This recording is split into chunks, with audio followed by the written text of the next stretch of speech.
So, what makes me cranky about Star Wars: The Last Jedi? You know, I could go for the easy, cheap shot and pick the obscenely obvious cute toy advertisements, but the merchandising stuff is pretty much par for the course with both Star Wars and Disney. And frankly, in the movie, it was so blatant that it was actually kind of amusing in that little kid insisting they didn't eat the cookies despite being covered in chocolate kind of way. So no, that really didn't make me all that cranky, but Lord of the Rings ending syndrome always does, and this movie has that in spades. It's amazing that the original cut of this film was over 3 hours long when the actual released cut still should have ended at least a half an hour before it finally decided to take a bow and leave something for episode 9 to do.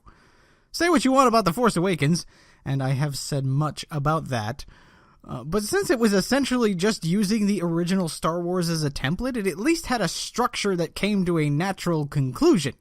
It's nice that The Last Jedi isn't just a complete retread of Empire Strikes Back, though there are certainly elements of that movie mixed in, but it just doesn't know when to end. It just keeps going and going and going.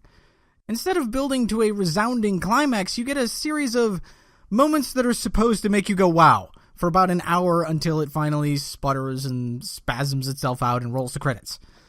And you know, that might still have worked, except that so many of these moments are utterly redundant and therefore extremely painfully boring. Sure, there's plenty of action and such, and it's all competently shot, so you don't have to worry about that. None of J.J. Abrams' lens flare and Dutch angle garbage, but you can only watch a bunch of big ships frag little ships full of nobodies so many times before it just gets old. Kind of like how Superman fighting Zod at the end of Man of Steel is impressive at first, but after 15 minutes of them punching each other, you just want it to be over. Ironically, as long and painfully drawn out as it is, The Last Jedi still feels rushed. Either Rian Johnson couldn't decide what story he wanted to tell, or the committee of executives in charge of this movie all had equal pull, because there are so many disparate plot threads and attempted character arcs that are stepping all over each other, so much so that none of them feel like they got enough time. Of the various stories being told simultaneously in this movie, the one centering on Rey and Luke was the best of them. Unfortunately, we had to keep bouncing away from that to the kind of B-plots with Finn and Poe that belong on the cutting room floor. I could totally see what they were trying to do with these characters, but it's just not well integrated into one main story. You could probably cut Finn out of the movie entirely and not even notice he was gone. Not that I'd care if Finn or any of the rest of the Force Awakens cast were missing, because the Force Awakens never made me care about them enough to have any interest in what happened to them in the first place. The Last Jedi does absolutely nothing to alleviate this problem, and it introduces a bunch of new characters as if they had been there the whole time. Maybe they were bit parts I just didn't notice before, or they came from tie-in comics or something like that, but the movie treats them like they've always been a big part of the story and you should already have some kind of attachment to them. But it's pretty hard to feel swept up in somebody's heroic sacrifice when you're busy wondering, who the hell are you again? Meanwhile, the old characters are often so different from the people you remember that it feels like they too are brand new people. So even the nostalgia factor doesn't really hit home. Luke Skywalker gets the worst of that, which wasn't too surprising since Mark Hamill has been complaining about what they did to him for months now. Now that I've seen the movie, I'd say justifiably so. They turned Luke into a stereotypical cranky old hermit that wants nothing to do with anybody, and his reasons for that are as predictable as they are lame. So he waffles between being a sarcastic old man full of quips and a wizened master who has retired from the Jedi life, kind of the worst of both tropes, I'm afraid. At least one improvement on the character front is that Mary Sue Ray is allowed to occasionally fail and stuff, even if she's still stupidly overpowered all things considered. But her being overpowered was something I expected going in, and one of the main reasons I wasn't especially hyped for a sequel to The Force Awakens in the first place. When you've demonstrated your main character can already mop the floor with your big bad, it really doesn't leave them any real room to grow in the future. Which brings me to the biggest failing of The Last Jedi and the new franchise in general. The villains are a joke. Quite literally in the case of General Hux, since his reintroduction is a gag at his expense. It actually starts out quite funny, and then, like everything else in the movie, gets dragged out until he just looks like a moron. There's a lot of weird out-of-place humor like that, too. It reminded me of Deadpool in that many of the gags seem to be winking at the audience as if to say, see, you thought we were going to do X, but we knew you thought that, so we're going to do something else instead. Sometimes it's genuinely funny, but a lot of the time it's just outright cringeworthy. Anyway, getting back to the villains, part of the reason the original Star Wars worked was Darth Vader was scary. Just look at how the last few minutes of Rogue One nearly saves that whole movie because of Vader's sheer badassery.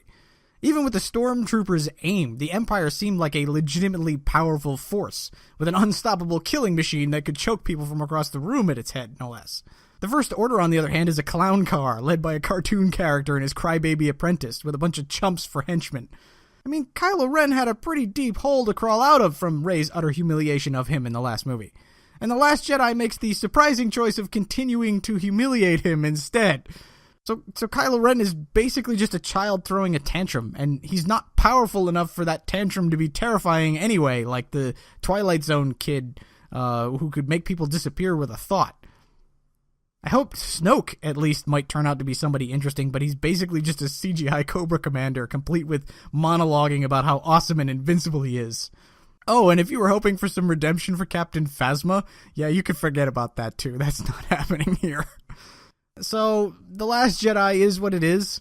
Like I said, it's nice that it wasn't just The Empire Strikes Back all over again, and there are certainly some great standout moments of legitimately awesome stuff, and some pretty funny bits here and there, and some character work that I enjoyed, but ultimately, it's just kind of a mess.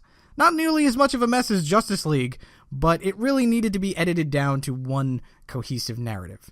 After all, they're going to make these movies forever, so there's no need to try and cram so much into any given one of them like this. I know it really doesn't matter how I rate this. Most of you have probably already seen it anyway and are in the process of writing angry comments, but if you're on the fence, I really don't see any reason to buy a full-price ticket and fight the crowds to see this opening weekend. There are maybe 2 things in the whole movie I felt benefited from the big screen experience, so I think you could even wait to watch it at home if you're like me and you just didn't particularly care for The Force Awakens. That's what I thought about Star Wars Episode 8, The Last Jedi, anyway. Let me know what you thought in the comments below. And my conquest of YouTube shall continue unabated no matter what you do. But I suggest for your sake that you hit that thumbs up and subscribe to the channel for more reviews.